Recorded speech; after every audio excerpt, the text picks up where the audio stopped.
Settle down, kids. It's time for Pappy Pauper to read you another family-friendly story deck.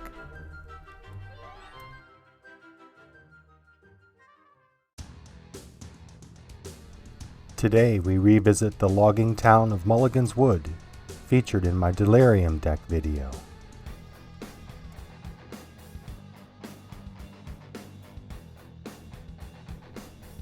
Unrest grows in Mulligan's Wood since the death of a martyred satyr.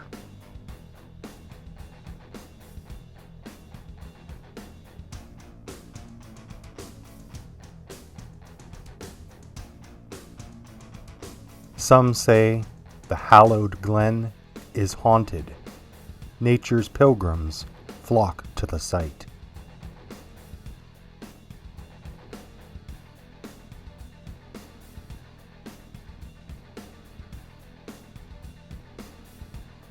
Thunder rolls into the sleepy town from the sky and on cloven hooves.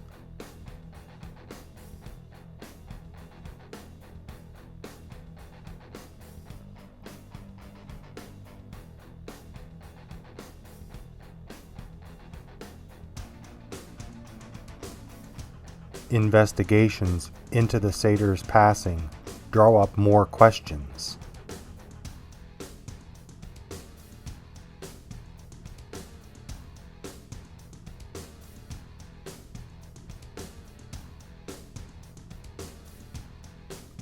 Seeking a truce, an elvish shaman offers to sanctify the woods.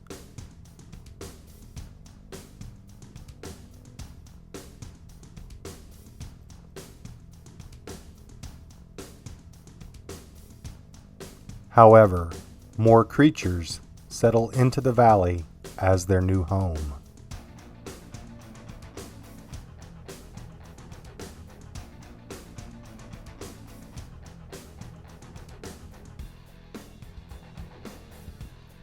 A clan of berserkers defends the spot and creates hostile tensions.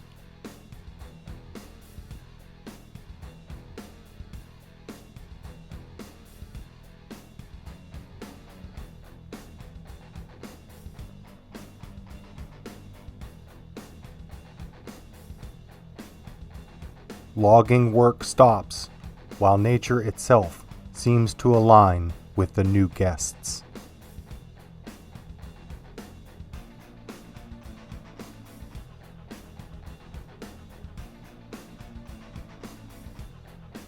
One thing seems clear: no more accidents will happen in Mulligan's Woods.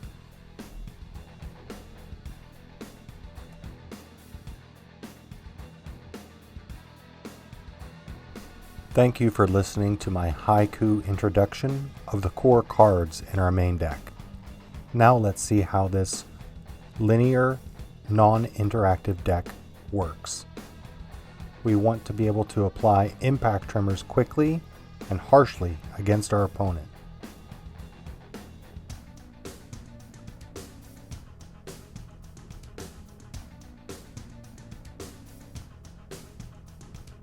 We have an equal distribution of green and red mana, ensuring that we'll be able to hit our land drops early and often.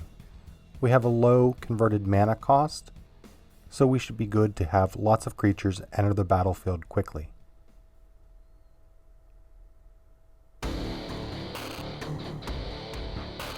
And we have lots of creatures, 17 of them, many of whom also create tokens.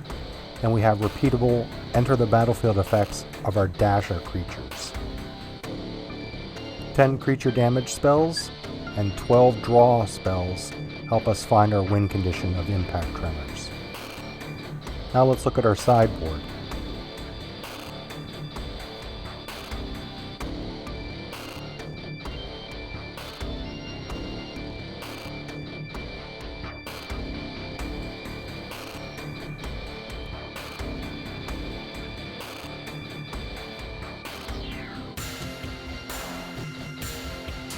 Against artifact and enchantment decks, we insert 4 caustic caterpillars, which is easily searchable with Commune with the Gods. removing 2 Essence Warden and 2 Hornet Sting.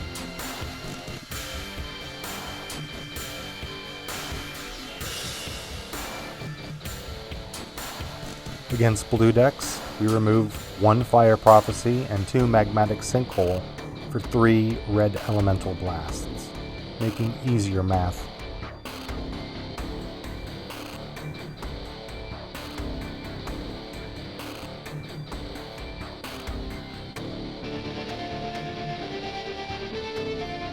We drew the same against the Elves and Tokens, instead replacing red elemental blast with 3 trickery. However, Magmatic Sinkhole is one of the most powerful cards, and oftentimes I wish I almost wanted more. Against fairies, we add 3 Scattershot archers, taking out 2 Hornet Sting and 1 Horned Kavu. The rate at which we go through our deck makes the delve feature on Magmatic Sinkhole quite easy to pay. Against graveyards, we take out 2 Magmatic Sinkhole and add 2 Relic of Progenitus. And that's our sideboard. Let's look and see how we do in some Magic the Gathering online games.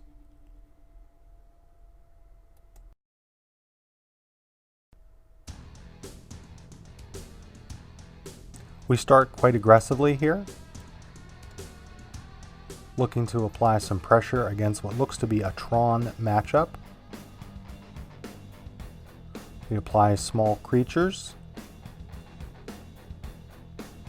We're just going to be looking to find Impact Tremors as quickly as we can. It takes Tron a while to set up, and while combat damage would be nice to have, it's not necessary. And here we have Impact Tremors. It's important that we have all 4 copies. We want multiple copies on the board whenever possible.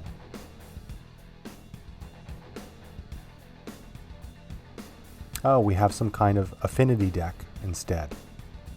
Still, we have a good chance to replay our creatures, dealing more damage. And I'm willing to be able to trade with our opponent with its Carapace Forager.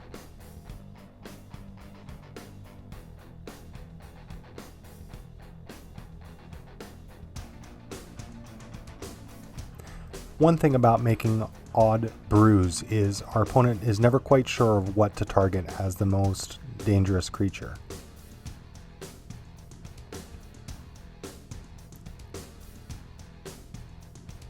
Here we have replayability. Our Horned Kavu comes in again to be able to replay another creature, dealing more damage. In a lot of ways, this deck plays a little bit like a Stompy light version, but we don't need the combat damage to ensure victory. 2 Atogs become slightly worrisome, especially if they have Fling, but there's always some concern to worry about in the game. It's just whether or not our opponent has it.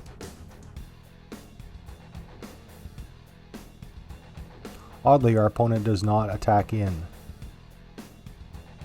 At least not yet. They continue to have some card advantage with the Prophetic Prism, drawing cards. And now they attack in. We do want to block in case they choose to sacrifice. We're willing to make those trades. Our creatures, outside of our dashing creatures, mean very little to us once they've hit the board.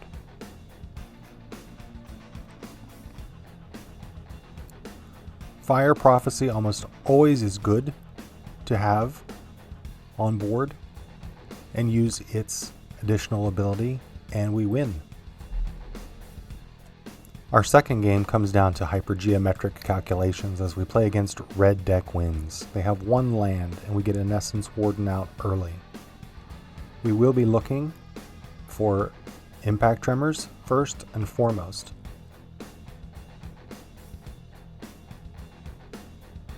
We have some blockers to be able to work with us.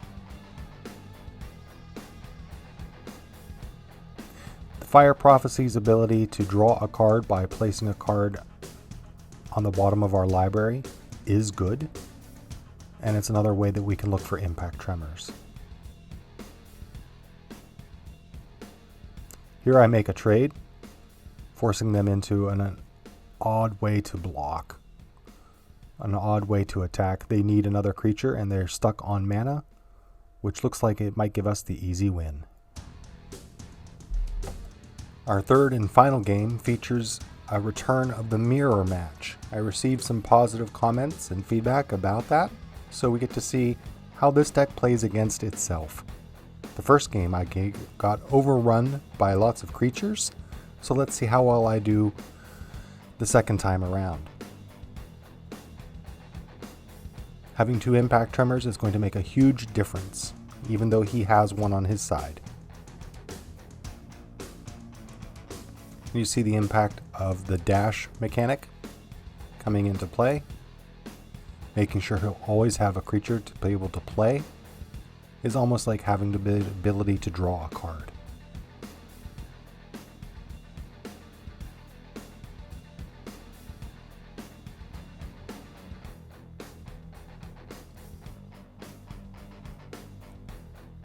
Here I'll have a blocker.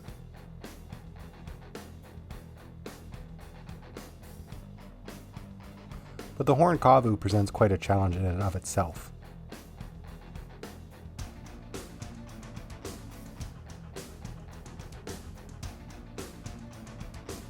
Savage Swipe will come in quite nicely against that later on.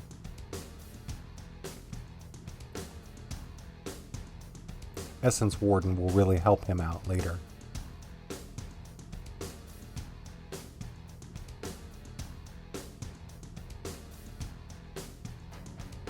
And Magmatic Sinkhole. Again, don't sleep on that card from Modern Horizons. I really like it. I think it adds a lot of value. I'm always pleased when I see it.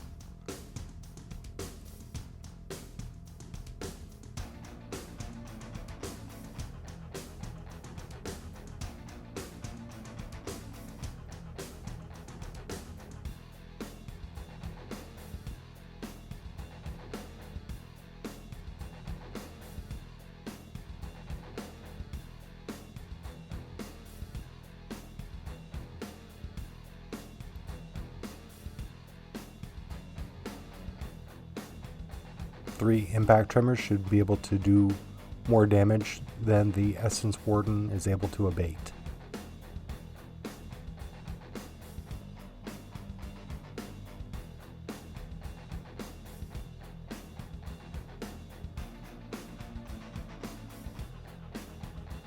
But I have more creatures than he has blockers. Momentarily at least.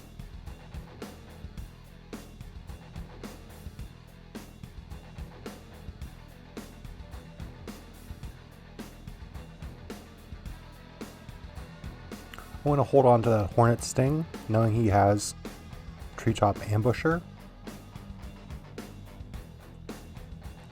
before it uses its activated ability to make itself larger. And here I find myself in a precarious situation as well. And Impact Tremors pulls out the win. Thank you for watching the video. Be sure to subscribe for more family-friendly, budget Pauper decks for less than 10 tickets. Until next time, this is Pappy Pauper, encouraging you to be uncommonly magical.